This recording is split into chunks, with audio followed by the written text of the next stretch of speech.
Tere head ajakirjanikud ja kõik huvilised, kes te meid praegu jälgite. On teisipäev 18. august. Tallinna linnavalitsus on taas kord pidanud oma korralise istungi ning tänasel pressikonverentsil on teie ees linnapea Peeter Raudsepp ning abilinnapead Andrei Kante ja Kristjan Järvan. Tuletame ka meelde, et augustis toimuvad meie pressikonverentsid Tallinna strateegiakeskuse linnastuudios, sest linna esitluskeskus on hetkel küttesüsteemide vahetuse tõttu remondis. Kohapeale tulnud ajakirjanikud jälgivad ülekannet strateegiakeskuse teisel korrusel Hermanni ruumis. Ja küsimusi saavad aga esitada kõik ajakirjanikud, saates need aadressile kommunikatsioon@tallinnlv.ee. Mina loen siis küsimused ette ning linnapea ja abilinnapead saavad neile siis ka vastata. Ja samuti saavad kohapeal viibivad ajakirjanikud pärast pressikonverentsi esinejatega Hermanni ruumis eraldi intervjuusid teha. Ja praegu on juba teada, et kõiki 3 oodatakse siis ka intervjuusid tegema. Viipekeele tõlget teeb täna Keter Kreen, veebiülekannet toodavad Joosep Seppi ja Roman Vassiljev. Mina olen kommunikatsiooninõunik Mari-Liis Mõttus. Ja esimesena annamegi sõna linnapea Peeter Raudseppale. Tere head tallinlased, lugupeetud ajakirjanikud. Alustan tänast ülevaadet värsketest otsustest, jätkan oluliste arengutega ja lõpuks puudutan ka mõningaid uudiseid. Kõigepealt otsustest. Tänasel istungil langetas linnavalitsus ühtekokku 14 otsust. Ühega neist me jätkame ühistranspordi kaasajastamist. Andsime linna poolt linnatranspordi aktsiaseltsile laenugarantii, et osta 30 gaasitoitel-bussi ja 40 akutrolli. See aitab suurendada sõitjate arvu, tagada kulutõhusust. See investeering ulatub 40 miljonini. Minu arvates on see oluline, et me meelitame sõitjaid kasutama ühistransporti. Selle meelitamise viisiks on eeskätt mugavuse ja kvaliteedi kasv. See on tegelik viis, kuidas vähendada autostumist, kuidas suurendada ühistranspordi kasutamist. Lihtsalt autodele takistusi tehes oleme näinud, et ühistranspordi kasutajate arv piisavalt ei kasva. Nii et panustame kvaliteeti, teeme seda jätkuvalt. Teise otsusena me jätkasime tervishoiuasutuste ühendamist üheks terviklikuks organisatsiooniks. Nimelt edaspidi tegutseb meie pealinna, siis Tallinna Kiirabi, mille kohta oli möödunud korral hea uudis, et tegemist on siis kutsemeisterlikkuse võistlustel parimaks kiirabiks tunnistatud organisatsiooniga. Jätkab Tallinna Haigla kontserni koosseisus. Me suurendame sünergiat nende tervishoiuasutuste vahel ja vähendame selle liitumise järel kulusid. Järgnevalt olulistest arengutest. Täna alustas tööd Tallinna majanduskasvu nõukoda. Ma kutsusin kokku eksperdid, et anda hoogu pealinna ja Eesti majandusele. Tallinn on meie riigi värav. Kõik, kes Eestisse tulevad, olgu nad üliõpilased, turistid, õppejõud, investorid, kõik tulevad läbi Tallinna ja paljuski jäävad Tallinnasse ka pidama. Mis tähendab seda, et otsused Eesti kohta tehakse väga palju Tallinna pealt. Ja kõik sõltub sellest, kui atraktiivne see meie pealinn nendele on. Sellest sõltub ka Eesti atraktiivsus. Niimoodi mõjutame me seda, kuidas inimesed soovivad siin elada ja siia investeerida. Et see areng teeniks meid, tuleb meil seda arengut suunata. Linn tagab hea ettevõtluskeskkonna ja meie eesmärk on see, et läbi oma võimaluste me tagame majanduskasvu Tallinnas. Ehk majanduskasv peab olema jätkusuutlik. Majanduskasv, mis on pelgalt statistiline, rajaneb laenukoormuse kasvul, rajaneb maksutõusudel, rajaneb riigi kulutuste kasvul, seda kasvu ei saa pidada jätkusuutlikuks. Majanduskasvu peavad hakkama panustama ettevõtted, ettevõtlus. Siis saab olla see ka jätkusuutlik ja teenida meie huve. Nõukojas me töötame välja lahendused, millega linna juhid saavad seda majanduskasvu hoogustada. Täna alustasime tööd, vaatasime pealinna käekäigule, hetkeolukorrale ja leppisime ka kokku selle, et kuidas me tulevikus edasi liigume. Nõukoja terviklik vaade valmib järgmise aasta jaanuariks. Kohtume kord kuus ja vahepeal siis töötame läbi meie poolt kaardistatud vajalikud teemad.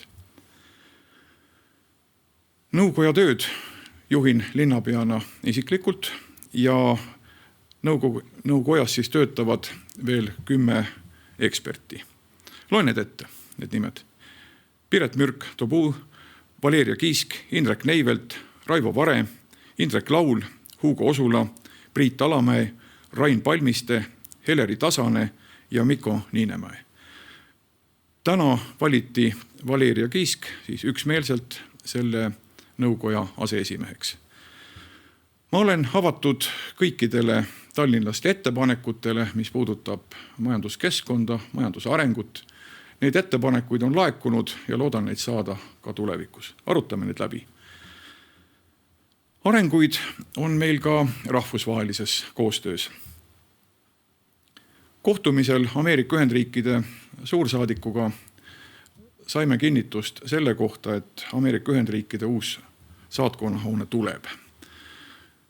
Peame nii suursaadiku kui linnapea poolt siis ühiselt hoolt selle eest, et protsess oleks meie kontrolli all.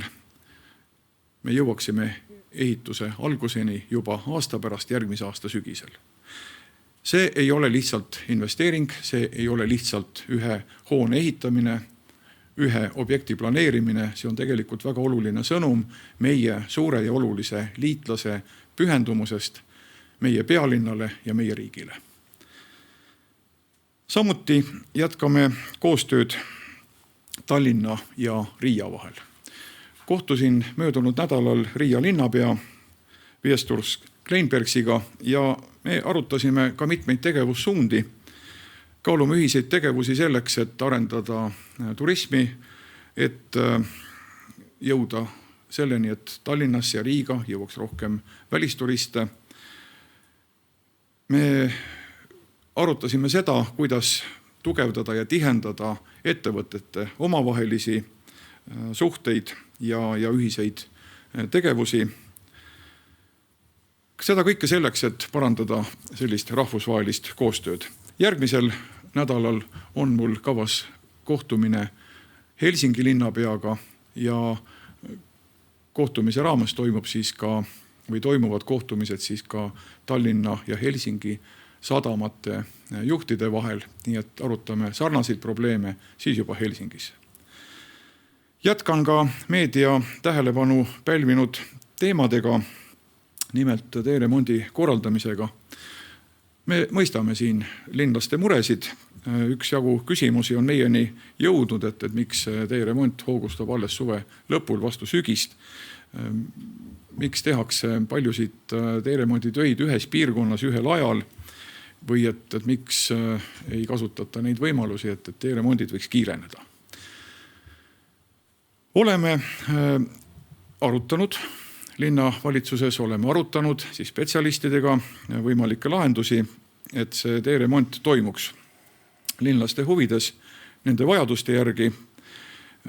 On asju, mida me saame sellel aastal muuta, ümber korraldada, aga kindlasti järgmise aasta vaates, siis juba eelarveprotsessis, me näeme ka seda ette, et kuidas neid objektidel toimuvaid töid hajutada saaks, nii et kasutada ära siiski seda pikka suve, mil inimesed on puhkustel linnast eemal ja linnaliiklus sellega hõredam ja häiring linnale sellega väiksem. Teeremondid peavad toimuma, meie teed peavad korras olema ja uued objektid peavad valmima. Selles ei ole kellelgi kahtlust. Leiame siin vajaliku tasakaalustatuse. Ja nagu on ikka tavaks olnud, siis lõpetan niisuguste head uudistega. Sel kolmapäeval tähistame oma vabariigi iseseisvuse taastamise aastapäeva. Me mõistame, et vabadus on see, mida me peame kaitsma, mida me peame iga päev uuesti looma ja meie vabaduse, meie iseseisvuse ühiseks vundamendiks on kindlasti meie traditsioonid ja ühtekuuluvustunne. Me lisame senistele traditsioonidele uue. Lisaks pidulikele lipuheiskamistele, kontsertidele, mida on päris arvukalt, me korraldame üheskoos ka ühise perepäeva Tallinna Lauluväljakul. Need kõik sündmused toovad kokku meie erinevad põlvkonnad, toovad kokku ka külalised meie naaberriikidest ja tunneme siis üheskoos rõõmu iseseisva ja vaba Eesti üle. Nii jäägugi kestma. Kogu ürituste kohta käiv info on avaldatud Tallinna veebilehel. Kohtume taas iseseisvuspäeval ja soovin teile kõike head. Aitäh, härra linnapea.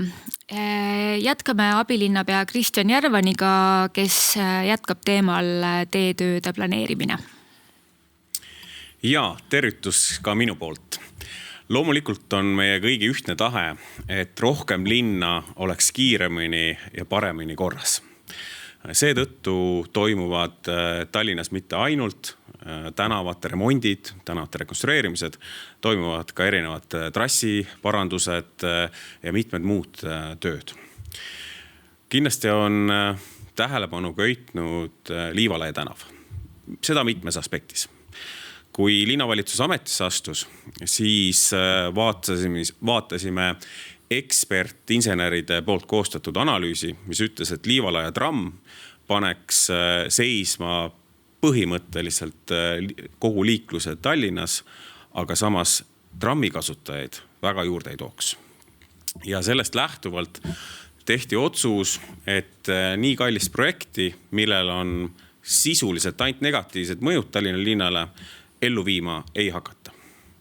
Sealt edasi Keskkonnakommunaalamet loomulikult hindas Liivalaia tänava üldolukorda. Peab tunnistama, et Liivalaia tänav on suuresti halvas seisukorras, vajab remonti ja sellest lähtuvalt hakati kevadel planeerima siis teekateremonti, et need samad augud, mida me kahjuks päris palju Liivalaia tänaval näeme, et need saaksid korda. Ja selle tõttu, et seda planeerida, hankesse jõuda, lepingusse jõuda, läks aega tõepoolest ja nüüd suve lõpul siis see on tehtud.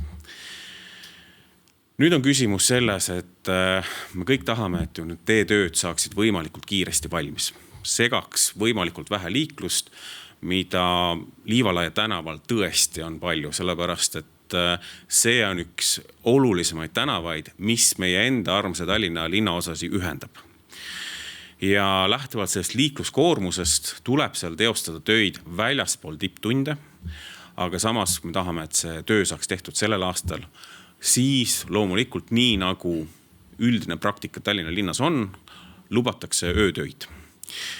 Hetkel oleme läbirääkimistes ehitajaga selles võtmes, et kas meil on võimalik öötundidel, siis kui on öörahu, jätta ära mürarikkad tööd, ehk siis asfaldi freesimine, lammutustöö ja saaks teostada ainult asfaldi laotamist. Hetkel läbirääkimised käivad ja loomulikult linna tõsine tahe on see, et öörahu oleks tagatud, samal ajal, kui me saaksime võimalikult palju linna ja kiiresti korda. Aga on ka teisi teemasid, millest soovin rääkida. Nimelt on hea meel teatada, et Euroopa demokraatia pealinn on otsustanud nomineerida Tallinna innovatsiooniprojekti Testim Tallinn oma poliitinnovatsiooni selle aasta auhinnale. Ja see tõesti on tunnustus sellele, kuidas munitsipaalvõim, linn saab, ma usun, kõige efektiivsemalt majandusse aktiivselt sekkuda. Läbi selle, et me oleme nõus võtma riski, et testida erinevaid teenuseid ja kaupu, mida meie omad ettevõtted pakuvad, sellepärast et kui omad inimesed ei ole nõus testima sinu kaupa või teenust, miks peaksid olema sellega nõus teised linnad? Ja tõepoolest edulugusid on sealt mitmeid ja jääme hoidma loomulikult oma armsale Tallinnale pöialt ka selles võistluses. Ma kahjuks pean lõpetama ühel murenoodil. Nimelt eelmisel nädalal oli meil kohtumine Regionaalministeeriumis, kus ma usun, et kõigile eestlastele oluline teema, milleks on Ukraina toetamine, saab Tallinnas oma, ma ütleks, kujundliku ja tippsündmuse. Selleks on Ukraina ülesehitamise konverents, mis on toimunud 9 korda, igal korral juulis, aga seni seletamatutel põhjustel on peaminister Michal ja välisminister Tsahkna otsustanud tuua Ukraina ülesehitamise konverentsi enne märtsi, jaanuarikuusse, kus tõenäoliselt Tallinnas loeme uudiseid, kuidas loodetavasti lumekoristus on ka sellel aastal õnnestunud. Aga tõepoolest see muudab selle konverentsi korraldamise sellises tempos, ma ütleksin, problemaatiliseks. Aeg on 4 kuud ja mis on tänane olukord? Tänane olukord on see, et ei ole teada asukohta, ei ole teada esinejaid. Kõik need programmid peab kinnitama loomulikult Ukraina valitsus, kes nagu me teame on osaliselt veel moodustamisel. Kui mälu ei peta, siis eile tulid hanke tulemused, et kes üldse meie ürituskorraldajatest on nõus seda koormat endale võtma. Hanke eeldatav maksumus 6 miljonit, võitja valitakse siis intervjuu voorus. Nimelt 40% punktidest annab intervjuu. Ma arvan, et see on üks kallimaid intervjuusi kogu Eesti ajaloos. Aga mure on suur sellepärast, et loomulikult Ukraina toetamine on meile kõigile äärmiselt oluline. Ja kui see tippsündmus peaks Tallinnas just selles lume sumpamise pärast läbi kukkuma, siis paraku ei mõjuta see mitte ainult Tallinna mainet aastaid, vaid see mõjutab ka Eesti rahvusvahelist mainet aastaid. Kui sinna konverentsile peaks kogunema ligikaudu 5000 inimest, nagu on planeeritud, peab tunnistama küll sellel aastal Gdanskis oli ligikaudu 10 000, siis kui me vaatame asukohti, kus ta üldse Tallinnas saab toimuda, siis nii Kultuurikatel, Alexela, nende maksimum osalusmäär on ligikaudu 1200 inimest. Kus üldse saab, eriti veel talvekuul, sellist üritust korraldada? Ma arvan, et ehk on lootus saada vähemalt kelmikaid pilte, kuidas Ursula von der Leyen peab lumes sumpama ühest areenist teisele, aga kahjuks see risk, et aastaid jääb mõjutama selline üritus Eesti mainet, on tõsine. Ja siit kindlasti minu kui ettevõtlusabilinnapea ja turismiabilinnapea soovitus tänasele riigivalitsusele. Tehke see konverents juunis. Teeme kõik koos selle juunis, nii nagu see on iga aasta olnud. Hoiame Eesti mainet ja toetame Ukrainat. Aitäh! Aitäh, abilinnapea Kristjan Järvan. 1. september on täpselt 2 nädala pärast ja abilinnapea Andrei Kante räägib, mis on haridusmaastikul praegu uudist. Head tallinnased, lugupeetud ajakirjanikud, täna küll teadmiste päevakorras ei olnud meil, aga tõesti on soov rääkida väga olulistest arengutest haridusmaastikul. Üks nendest on õppimiskohustuse reform. Küll on praegu selline mulje, et kogu tähelepanu on suunatud presidendi valimistele, aga minu hinnangul praegu areneb selline dramaatiline olukord just nimelt meie noorte jaoks. Tuleb tunnistada, et õppimiskohustuse reform ei käivitunud soovitud kujul. Riik pani noortele kohustuse õppida, kuid ei taganud kõigile tegelikku võimalust õpiteed jätkata. Praegu on Tallinnas koolikohata 854 noort ehk ligi 1/5 põhikooli lõpetanutest. Paljude noorte õpitulemused ei vasta gümnaasiumide sisseastumistingimustele. Ka kutsekoolide vastuvõtu tingimused ei võimalda kõigil soovijatel õppima asuda. Eriti terav probleem on üleminekukoolide lõpetajate seas. Neist on koolikohata hetkeseisuga 28,7%, eestikeelsete koolide lõpetajatest aga 12,8%. Küll aga, kui me räägime absoluutarvudest, siis üleminekukoolide lõpetajate seas on koolikohata 480 noort ja Eesti koolide lõpetajate seas on 320, ehk siis suurusjärgud on üpriski võrreldavad. Ja paljud noored vajavad täiendavat tuge nii eesti keeles kui ka matemaatikas. Just selleks loodigi ettevalmistav õppe ja olukorda ilmestab Tallinna rakendusliku kolledži näide. Haridus- ja Teadusministeerium tellis ettevalmistava õppe korraldamiseks 60 õppekohta, kuid avaldusi esitati ligi 140. Tänase päeva seisuga kõik ettevalmistava õppekohad on täidetud. Tallinn on rakendanud olukorra lahendamiseks kõiki linna käsutuses olevaid võimalusi. Täies hoos on vastuvõtt täiskasvanute gümnaasiumite mittestatsionaarsesse õppesse. Munitsipaalkoolid korraldavad lisavastuvõttu ning Tallinna rakenduslik kolledž täitis kõiki riigi tellitud ettevalmistava õppekohad. Me saaksime aga teha veelgi rohkem. Tallinn saab luua täiendavaid ettevalmistava õpperühmi, oleme valmis alustama ministeeriumiga läbirääkimisi kas või täna. Ja ministeeriumil minu hinnangul ei ole enam aega olukorra analüüsimiseks, tuleb hakata tegutsema, probleem on teada ja tuleb kiiremas korras leida vastav lahendus. Siinkohal nõustun inimarengu aruande toimkonnaga.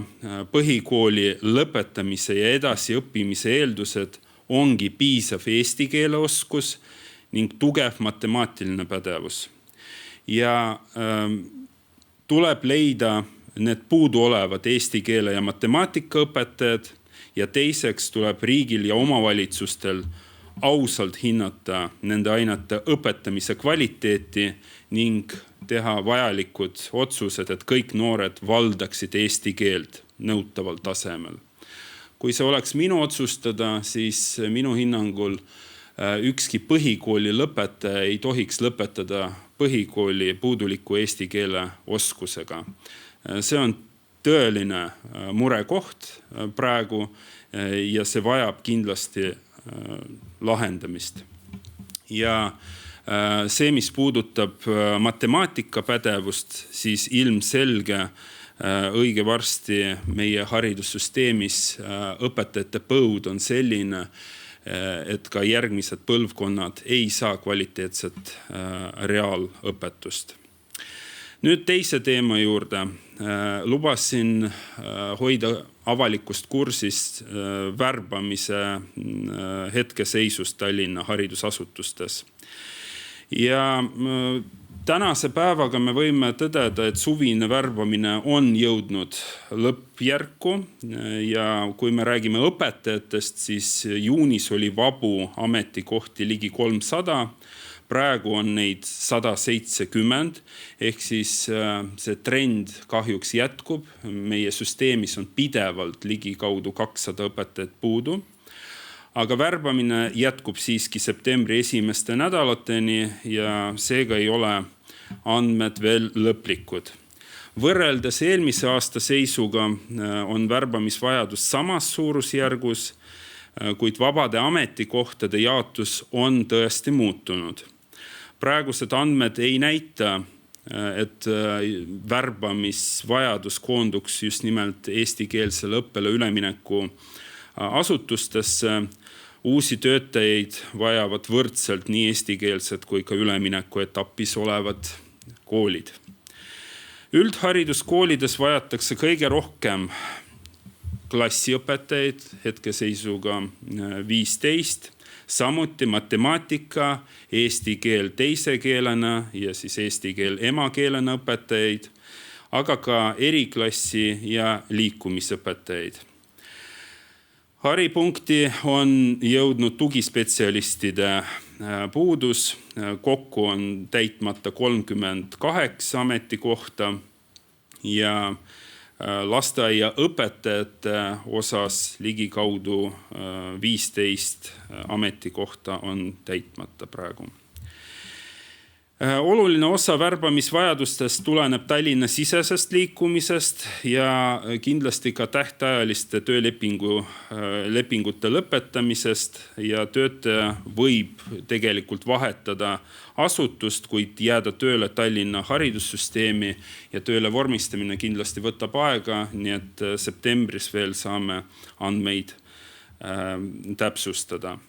Ja palju räägitud oli abiõpetajate teemal. B2 keelenõude tõttu lahkus lasteaedades ligi 300 abiõpetajat ja hetkeseisuga ligikaudu 160 uut abiõpetajat on juba värvatud ja 34 ametikohale käivad konkursid. Me oleme optimistlikult meelestatud kõikides lasteaedades alates 1. septembrist ilmselt abiõpetajad saavad siis õppetööd läbi viia koos õpetajatega. Ja halb uudis on see, et samal ajal on sulgemisel ligikaudu 35 lasteaiarühma. See omaette vähendab personalivajadust. Aga jällegi septembri alguses saame andmeid veelgi tutvustada. Positiivse tulemusena toon välja koostööd asendusõpetajate programmiga. Hetkeseisuga uus 3. lend tõi Tallinna koolidesse 11 uut õpetajat ja veel 14 karjääripöörajat on valmis koolis tööle asuma ja sellega praegu Haridusamet tegelebki, et viia kokku koolid ja siis uued õpetajad.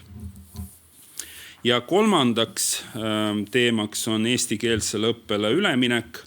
Täna toimub Tallinna õpetajate majas alushariduse õpetajatele mõeldud metoodika ja kompetentsikeskuse koolitus Ületuleku Ekspress. Tuletan meelde, et juba 3.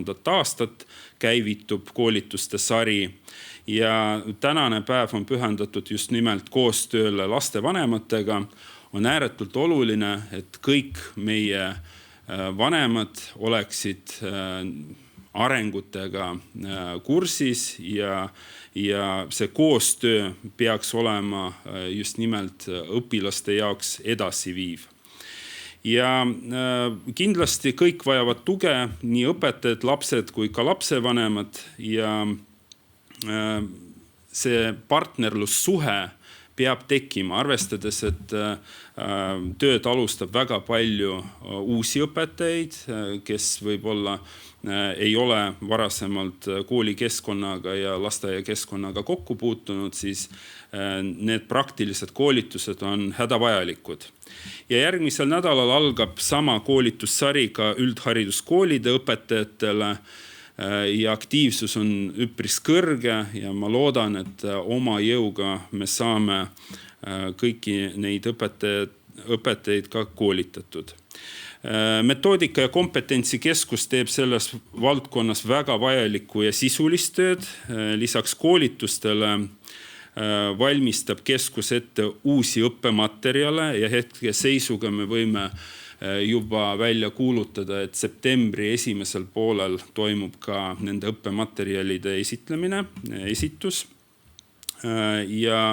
Ja kindlasti see on väga suur selline abi alustavale õpetajale. Siinkohal tuletan meelde, et õpetajate ettevalmistamine ja õppematerjalide väljatöötamine on küll riiklik ülesanne, aga Tallinn on võtnud selle vastutuse suures osas enda kanda. Ja linn ei jää ootama, sest et õpetajad ja pered vajavad tuge praegu. Ja veel üks väga positiivne uudis, et septembris käivitub just nimelt ka MEK-i eestvedamisel piloodina 3 linnaosas ka lõimitud aine- ja keeleõppe koolituste sari lastevanematele. Soovime selgitada lõimitud aine- ja keeleõppe põhimõtteid, toetada peresid üleminekuprotsessis ning pakkuda lastevanematele võimalust õppida eesti keelt.